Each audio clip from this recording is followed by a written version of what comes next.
Well, I'm Josh, and welcome back to the shop.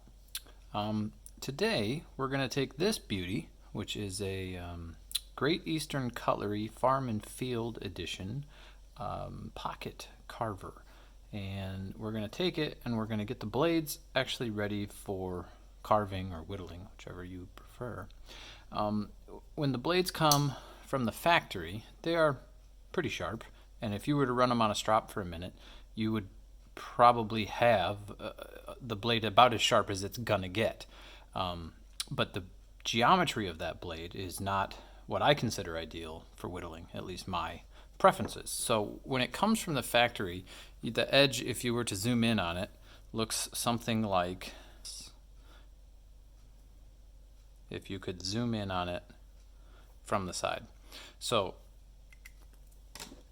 if you look at the blade on end, down like that, it would look something like this if you could see it up really, really close. Slightly exaggerated, of course. But this is called a micro bevel, this little bevel right here. And on this knife, it's straight like this. And I don't prefer that for my carving. Some people do. A lot of carving knives have, I guess what you would call a flat grind. If I could draw a straight line, a flat grind looks something like that. It's just a long, straight bevel on both sides that comes together at a nice point.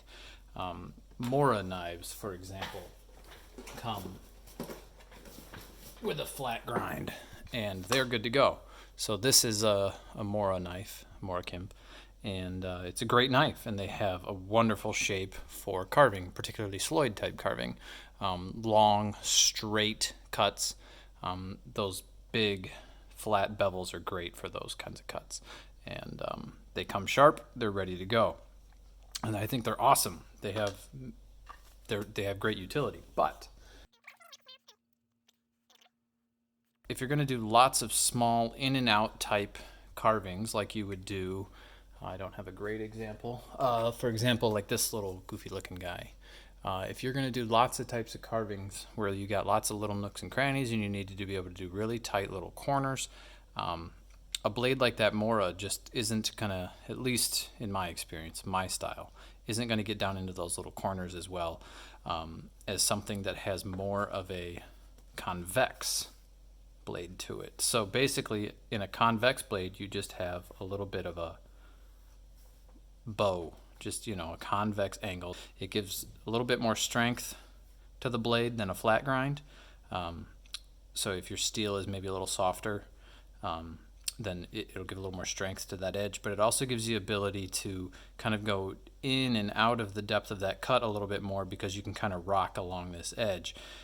The Mora knife that has that nice long flat bevel, that's great. It kind of self-jigs itself into nice long straight cuts because once you get the cut established, it's going to follow along one of those edges, at least most likely, and that's going to give you flatter, longer cuts. But when you have the need to be able to go in and out of the depth of your cut or make tighter radiuses, convex bevel is better in my opinion. So basically all I'm going to do with this guy is I'm going to run it on a stone for a little bit and try to bring the very peaks of the bevel off, kind of round it off a little bit so that I get rid of these points right here and turn it into something more like this. All three of the blades on this are shaped like that micro bevel shape. So I'll get a medium grade stone, probably actually a fine diamond grit is what I have, that I'll start with fine and then I'll move to extra fine and then I'll strop it, and that'll probably be enough to get the shape the way I want it. So I'll have you guys follow along on one of the blades and we'll see how well that works. Alright, so my setup here is pretty simple. I just use this is actually a dish drying mat that I lay down on top of my bench just to kind of protect the bench a little bit. And then I have a set of big diamond stones that I use for most of my hand sharpening. I also have some water stones and an oil stone, and I don't know, I just like these the best. And then that sits in a nice little holder. You could use any type of stone here. I also have a Tormek, but I don't want to take too much off, so this is going to be my go-to. And then on top of this is actually a fine grit stone. I don't want to go any coarser than that because we're not going to try to take too much metal off. So I use a little bit of water on my stone, not too much. I also wear a pair of disposable nitrile gloves, which I actually use until they get holes in them, so I use them quite a bit. But I don't like to get that swarf all over my hands, so I know a lot of people wouldn't care, but I do. And then I just use a paper towel when I got to clean the blade off a little bit between stones. So all I do is you pick your first side, you find the bevel that's on there, and all you do is just reduce that a little bit, and I only pull back when I'm doing this. At this point, you could push into it as well, but you're more likely to get different degrees of cut. So I just do this a little bit, and we'll do this on both sides, checking occasionally to see how things are looking, because we're trying to kind of just take that bevel off and round it off a little bit.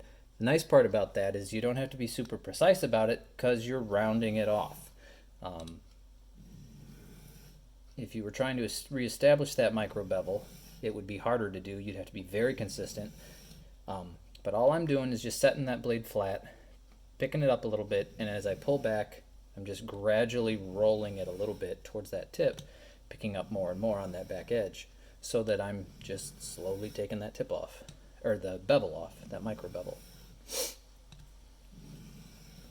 Now I've done that a few times on that side. That's starting to look the way I want. Now the trick is, because you have a long flat edge here, to try to keep the pressure equal throughout the length of the blade. You don't want to grind one spot more than another.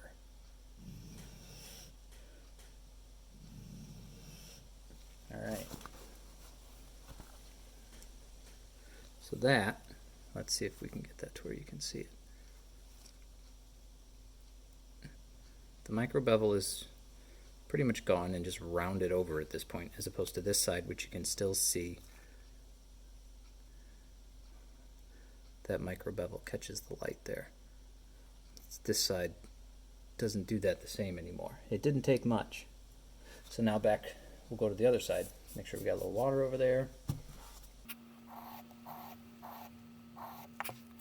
All right, thought it'd be helpful to see that from my angle as well. It's not anything super fancy. Just laying the knife flat, pick up on the edge a little bit, and just kind of pull up a little bit as you pull towards yourself.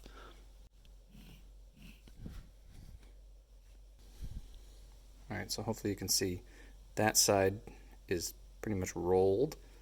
Nice convex edge. This one still has, as you can see, a little bit of that micro bevel still. I've actually just made it longer, but I want to make it a little bit more rolled, and it looks like I'm pushing a little too hard back here, you can see. So I want to push a little bit harder up here as I do a few more strokes, and then we'll be done, I think. As far as pressure goes, you don't have to go too crazy. It doesn't take that much. I feel better to go light and kind of see how your progress is, and then come back and you can push harder as you kind of figure out your stone. Now, some people would disagree that a convex edge is good for whittling. Some say that the Scandi grind or the flat grind is the only way to go. I think it's just really a matter of preference and what you get used to. Any decently sharp knife, I shouldn't say that, but almost any edge geometry that's good and sharp, you can get results with. They just may not be what you're looking for and what you're used to. This is what I like. Look good. Fine. So now, this was my fine stone. Fine. And I'm going to go grab my extra fine. Alright, so time for the extra fine stone. Put that guy in there. This doesn't take much water at all, but I still put some on there.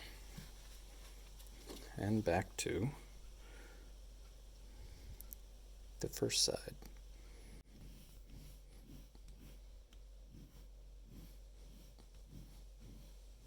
I suppose If I was doing this very precisely, I would be counting the strokes on each side. I tend to not do that, just because I don't worry about it that much, but I probably should. The other thing I don't fuss with too much is the bevel angles and stuff. I know that there's a lot of discussion about ideal bevel edges, bevel angles and stuff like that. I don't get too concerned about it. With a knife like this, I know it's coming with a pretty good angle on it to start with. I'm just rounding that angle off a little bit. But I always adjust as I go, depending on the wood I'm working in. I might want a shallower, steeper angle on that. Harder woods, you need a steeper angle, otherwise you just blunt your edge. Whereas soft woods, if your edge is too steep, your angle is too big, you tear the grain as opposed to cut it. So sometimes you just have to adjust as you go and get a feel for what you're doing. But you can find lots of resources for bevel angles on the interwebs. I'm not going to get into it.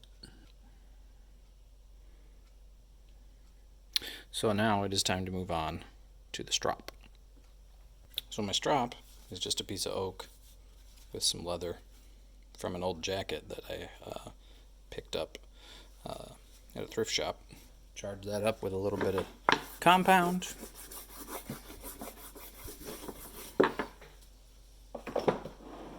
And then I clamp it up in my bench vise using, there's a dog up there, and the pin on the vise there. Or I don't actually know what you call that. Might be a pin. I'm going to call it the pin. So I get my strop in there, make sure that the pin is low enough that I won't hit it by accident. And just lock her in a little bit. I'm good to go. Now when stropping, normally you have to be careful that you don't roll your edge, but it's kind of actually what we're going for, so you don't have to worry about it too hard. You just want to start working that edge, polish it up nice and smooth. Now in stropping a slip joint, you do have to be careful that you don't fold it up on your fingers. If I was to strop it without this hand involved and just pull back towards myself, I could maybe run the risk of that closing back up on my fingers. That would be bad. So if you keep your fingers on top of the blade and most of the force is coming from those fingers that are on top of the blade, you don't run that risk of it folding up on you so much. You just got to kind of think about what you're doing so that you don't hurt yourself. Now this would work on pretty much any typical pocket knife. Anything from a Swiss Army knife to a case to any of those guys are going to come with a very similar edge geometry to this. So you could use pretty much the same thing on any one of those types of pocket knives to turn them into a better, in my opinion, whittling knife. Now that's looking pretty smooth and polished. We're going to do a couple more passes. If I wasn't making a video, I would probably be doing this on the Tormek because it has a leather polishing wheel on it. That would be a little bit more timely, but not everybody has a Tormek. So we will do it this way for the sake of folks that may not.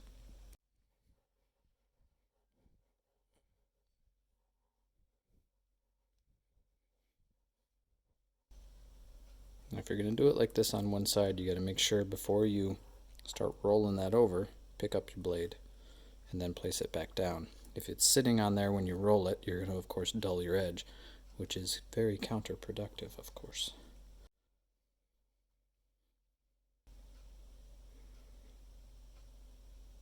Alright, so let's give that a test.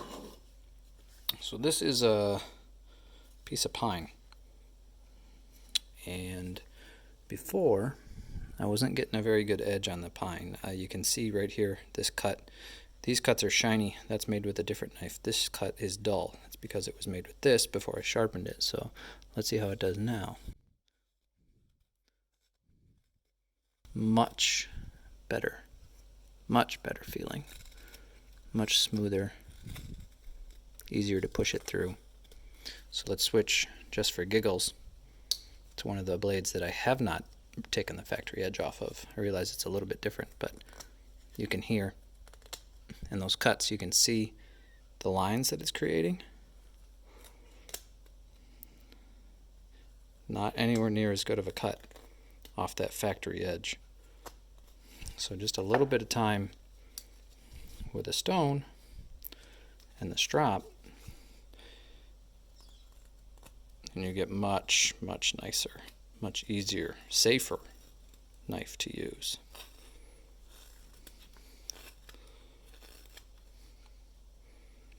It's working great.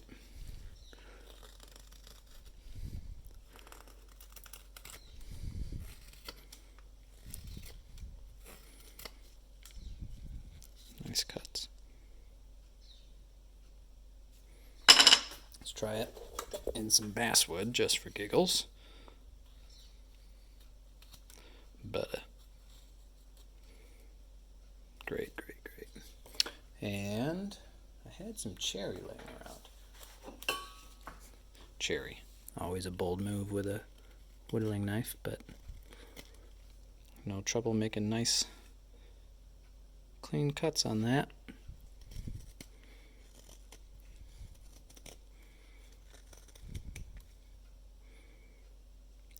Great. So, in order to get the rest of those blades ready to go, you would just rinse and repeat, same thing. And then, in order to maintain that edge, you really shouldn't have to go to the stones very often, unless you chip a blade or something like that. Or really just go a long time without stropping. But normally, in order to maintain a carving edge on most blades, you just have to strop, which is really nice to maintain that good sharp edge. And strop often, every 20 minutes or so, in my experience, is about what I go for. Maybe a little less, a little more, depending on the wood and the cuts. But you'll know when you stop getting nice, clean, smooth cuts, it's time to go back to the strop. Or if you're having to push too hard. So anyway, there you have it. One blade down, 2 to go. Thanks a bunch for watching. Hope it was helpful. Have a great day.